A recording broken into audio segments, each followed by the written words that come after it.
On Wednesday, October 15th, Governor Patrick announced further details of the implementation of his fiscal action plan that includes a combination of spending reductions and comprehensive reforms to responsibly address the current national economic downturn. Good evening, and thank you all for coming. As you know, the financial turmoil around the world has now hit home here in Massachusetts. The tight credit market, the tumult on Wall Street, and the sharp rise in foreclosures are affecting business activity and consumer confidence. Our economy is slowing down. Just like families all across the Commonwealth, state government is feeling the pinch.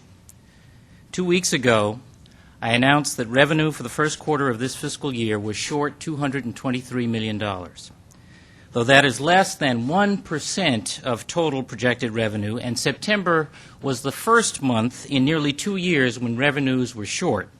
That shortfall, I believe, signals worse news ahead. I therefore directed the Secretary of Administration and Finance to revise the revenue estimate and my cabinet to prepare for spending cuts. After conferring with independent economists and other financial experts, Secretary Kirwan now forecasts that the state budget is over $1.4 billion out of balance. I have a legal obligation to balance the state budget. I also have a moral obligation to ensure that our state government continues to provide, to the extent possible, the essential services we depend on as a community. We will meet both obligations in the following ways. First, we will cut state spending by over $1 billion. The cuts and spending limits are summarized on this chart and specified on a handout which will be provided to you. I want to point out that $50 million of these spending reductions will come from the legislature, the judiciary, and other constitutional officers whose budgets I do not control, but who have agreed to contribute voluntarily. I also want to acknowledge the many quasi-independent agencies that have stepped forward to continue important programs that we otherwise would have had to cut. At a time of upheaval in our state economy, the people of Massachusetts should feel good about the fact that state leaders all throughout government have worked collaboratively to meet our challenges. Second, through the settlement of outstanding tax matters, the use of certain federal funds, and the elimination of an obsolete property tax exemption on telephone poles and wires, we will raise $168 million in new revenues. And finally, we will propose to withdraw $200 million from the Rainy Day Fund. This afternoon, we are filing an emergency omnibus budget amendment. That bill will ratify the voluntary cuts and provide me the tools I need to manage through these challenges. The bill will also extend to December 1st the deadline by which cities and towns can move their municipal workers into the state's less costly health insurance plan and thereby reduce costs at the local level. And it will renew our proposal to tier state employee contributions to health insurance premiums so that the highest paid state workers contribute more and the lowest paid state workers contribute less. We will work with the legislative leadership to assure swift passage of this legislation. In the next few weeks, we will file other legislation to consolidate certain agencies and eliminate a handful of others. Our proposals to reform the state pension system will come nearer to the end of the year, including a plan to dismantle the Mass Turnpike Authority and restructure its debt. The spending cuts will affect staffing. We estimate that once the cuts are finally implemented and fully implemented, over 1,000 positions will be affected. The policy of no net new hires without prior approval, which we implemented in March, will remain in effect. Wherever we can, we do intend to work with state employee unions to develop the most effective ways of achieving these targets. However, there will not be a formal early retirement program. There are no easy choices here. I have received a small mountain of letters and other messages from legislators, advocates, local officials, and others, each of them acknowledging the hard choices before us, even urging me to make them, so long as their own project is spared. but the sacrifice must be shared. Many worthy ideas and good people will be affected. Both legislative priorities and my own initiatives will be touched. I understand that behind the numbers is often somebody's first chance or only chance at a better life. I have tried to be mindful of that in making decisions, and for that reason have not made cuts in equal measure across the board. Knowing that in times like these, people will sometimes need to lean on government more rather than less, I have tried to limit the impact on such services as health care, homelessness, domestic violence, and hunger programs. I have preserved most funding for veterans, elders, and disability services as well. I don't believe that we should ask the most vulnerable to shoulder the load in times like these. Because I believe an increase in the property tax is the last thing we need right now, I have not proposed any reductions in local aid or in Chapter 70 support for public schools.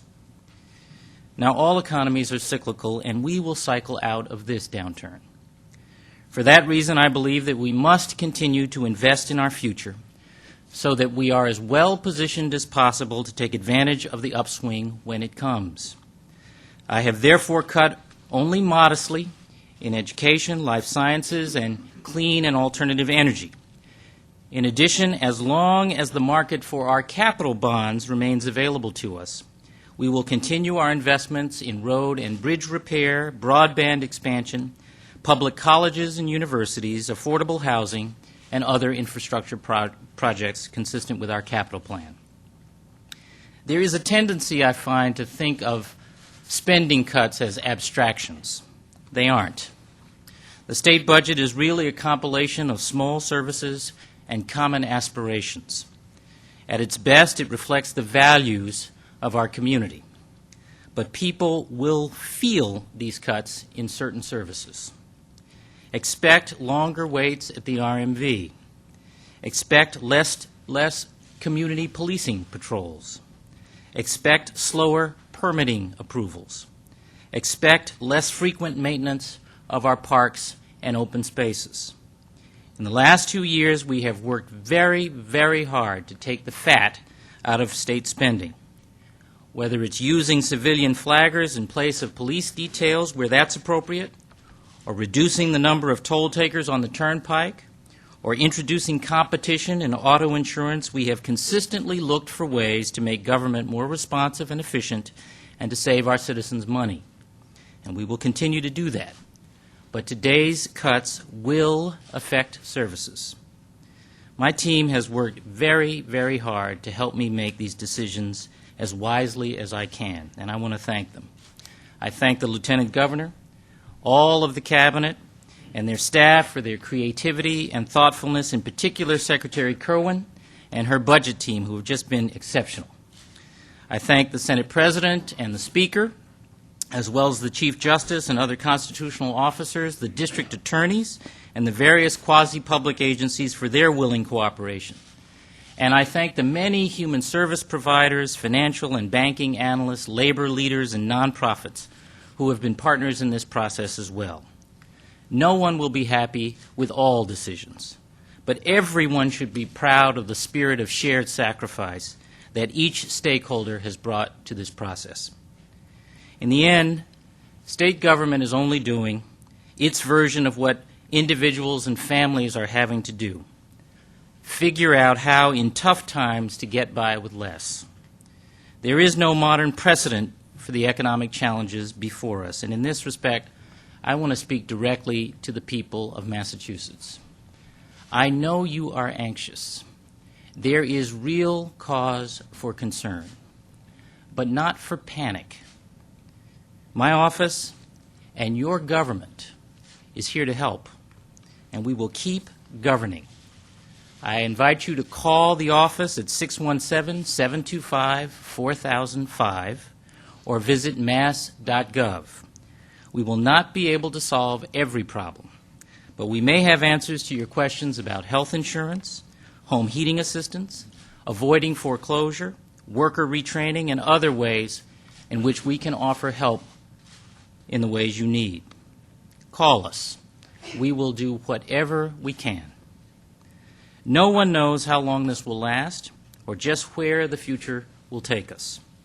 Come what may, we will confront that future together as a strong statewide community. My confidence in the future of the Commonwealth and her people is unshaken and unshakable. I intend to stick with you, and I ask you to stick with each other, and together we will get through today's challenges to a brighter tomorrow.